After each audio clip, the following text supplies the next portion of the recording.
वो भी इसीलिए क्योंकि पति अपनी पत्नी के अवैध प्रेम संबंधों में बाधा बन रहा था।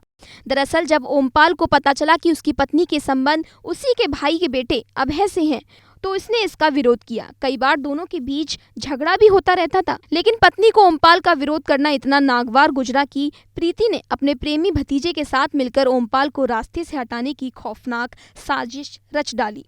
8 सितंबर की रात दोनों ने एक चुन्नी में ओमपाल की गर्दन दबा दी और गांव में हार्ट अटैक से मौत की अफवाह उड़ा दी। परिजनों ने भी ओमपाल को हार्ट अटैक मानते हुए ओमपाल के शव का अंतिम संस्कार भी कर दिया। लेकिन इस पूरे हत्याकांड की अहम गवाह बनी एक 12 साल की बच्ची, जिसने ये ओमपाल की हत्या होते देख ली, क्योंकि उस रात वो उसी घर में सोई थी जहां मर्डर हुआ था।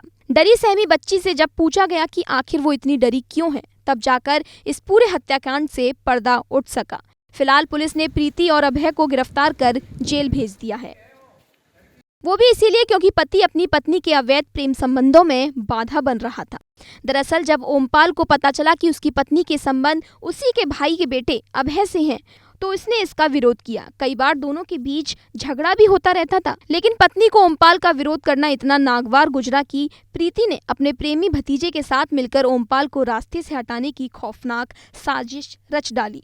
8 सितंबर की रात दोनों ने एक चुन्नी में ओमपाल की गर्दन दबा दी और गांव में हार्ट अटैक से मौत की अफवाह उड़ा दी। परिजनों ने भी ओमपाल को हार्ट अटैक मानते हुए ओमपाल के शव का अंतिम संस्कार भी कर दिया। लेकिन इस पूरे हत्याकांड की अहम गवाह बनी एक 12 साल की बच्ची, जिसने ये ओमपाल की हत्या होते देख ली, क्योंकि उस रात वो उसी घर में सोई थी जहां मर्डर हुआ था। डरी सहमी बच्ची से जब पूछा गया कि आखिर वो इतनी डरी क्यों है, तब जाकर इस पूरे हत्याकांड से पर्दा उठ सका। फिलहाल पुलिस ने प्रीति और अभय को गिरफ्तार कर जेल भेज दिया है।